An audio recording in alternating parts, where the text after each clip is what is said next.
हिमाचल प्रदेश में मूसलाधार बारिश और भूस्खलन से हालात बिगड़ गए हैं। चंबा, कुल्लू, मंडी और मनाली जैसे इलाकों में सड़कें धंस गई, पुल बह गए और कई गांव बाहरी दुनिया से कट गए। राहत और बचाव दल लगातार काम कर रहे हैं, लेकिन लगातार हो रही बारिश से चुनौतियां और बढ़ गई हैं। विधानसभा अध्यक्ष कुलदीप सिंह पठानिया ने चंबा जिले के प्रभावित गांव का दौरा किया। उन्होंने लोगों से मुलाकात की और 1,20,000 रुपए की तत्काल राहत राशि वितरित की। पठानिया ने कहा कि मुख्यमंत्री सुखविंदर सिंह सुक्खू खुद हालात पर नजर रखे हुए हैं और सरकार हर संभव मदद पहुंचा रही है। भारी बरसात की वजह से पिछले 2 महीने में जिला चंबा में, हिमाचल प्रदेश में और भटिया चुनाव क्षेत्र में बहुत नुकसान हुआ है।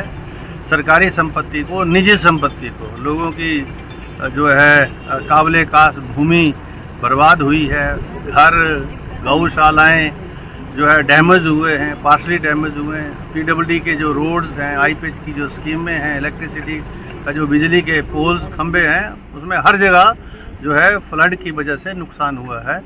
अब तकरीबन हमने रेस्टोरेशन के काम कर दिए हैं। अब जो जैसे आज अभी ये तारागढ़ निवासी मुझे मिले हैं, तारागढ़ का जो लिंक रोड है वो भी जो है बरसात की वजह से पूरी तरह से क्षतिग्रस्त हुआ है, जिसको बहुत जल्दी 1-2 दिनों में हम खोल देंगे। लेकिन विपक्ष सरकार को कटघरे में खड़ा कर रही है। बिलासपुर में विधायक रणधीर शर्मा ने आरोप लगाया कि कांग्रेस सरकार आपदा के नाम पर राजनीति कर रही है। उनका कहना था कि राहत सामग्री और सड़क बहाली में देरी सरकार की लापरवाही दिखाती है। रणधीर शर्मा ने ये भी कहा कि कई जगह अब तक तरपाल तक नहीं पहुंचे हैं और चेक वितरण में अनियमितताएं सामने आई हैं।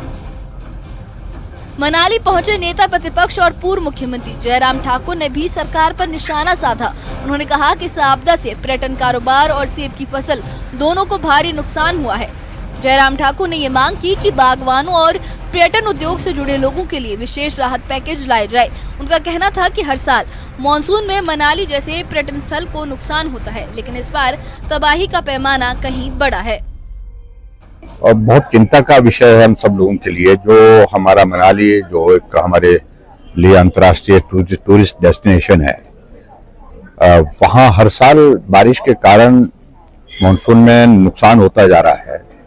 और अब की बार भी जो नुकसान हुआ है बहुत बड़ा स्केल है, उसका बड़ा मैसिव डैमेज है वो नेशनल हाईवे को भी, और नेशनल हाईवे के साथ साथ जितने भी हमारी जो रूरल एरिया के लिए जो कनेक्टिविटी थी, टूरिस्ट डेस्टिनेशन के लिए जो कनेक्टिविटी थी, सब की सब टूटी पड़ी है। और सबसे बड़ी चिंता का विषय दूसरा हमारे लिए ये भी है कि बहुत बड़ी अच्छी फसल सेब की जो अब की बार जो तैयार थी, उसको मार्केट तक ले जाने के लिए रास्ते नहीं बच गए। वो भी एक चिंता का विषय है। लगभग कुल्लू डिस्ट्रिक्ट की है, अगर हम कहें तो कुल्लू डिस्ट्रिक्ट की हमारी 2000 करोड़ रुपए की एप्पल इकोनॉमी है। बहुत बड़ा कुल्लू डिस्ट्रिक्ट में सबसे ज्यादा सेब शिमला डिस्ट्रिक्ट और कुल्लू डिस्ट्रिक्ट में होता है, तो वो भी एक बहुत बड़ा नुकसान है। अब मुझे लगता है कि स्टेट गवर्नमेंट इस पर कर सकती है। हमने कोविड के दौरान जो है बहुत बड़ी राहत दी थी हमारे टूरिज्म इंडस्ट्री को, ट्रांसपोर्ट इंडस्ट्री को बहुत बड़ी राहत दी थी। इस पर सोचा जा सकता है, ये करना भी चाहिए। लेकिन सबसे इम्पोर्टेंट चीज ये है कि प्रदेश सरकार इस सारी चीज को लेकर के विचार करे कि ऐसे में हम क्या कर सकते हैं, और खासतौर से जो स्टेट गवर्नमेंट की रिस्पॉन्सिबिलिटी है उसमें हम देख रहे हैं कि जिम्मेदारी के साथ काम करना। पोलिटिकल एडवांटेज लेने के लिए केंद्र नहीं दे रहा है, केंद्र तो दे ही रहा है, लेकिन स्टेट क्या कर रही? प्रश्न तो ये होता है 2023 का जो डैमेज हुआ है, नुकसान हुआ है, उसकी भरपाई तो अभी तक कर नहीं पाया है, प्रभावित लोगों को मदद तो कर नहीं पाए हैं। आपने 4,500 करोड़ रुपए की मुख्यमंत्री ने घोषणा की है यहाँ हिमाचल प्रदेश में पैकेज देने की, लेकिन जब हम जवाब देते हैं विधानसभा के अंदर मांगते हैं तो मालूम पड़ता है कि 300 करोड़ के लगभग खर्च हुआ है।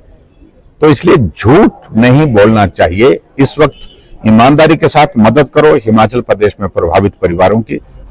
अब तक इस आपदा में 360 से ज्यादा लोगों की मौत हो चुकी है और हजारों करोड़ का नुकसान दर्ज किया गया है।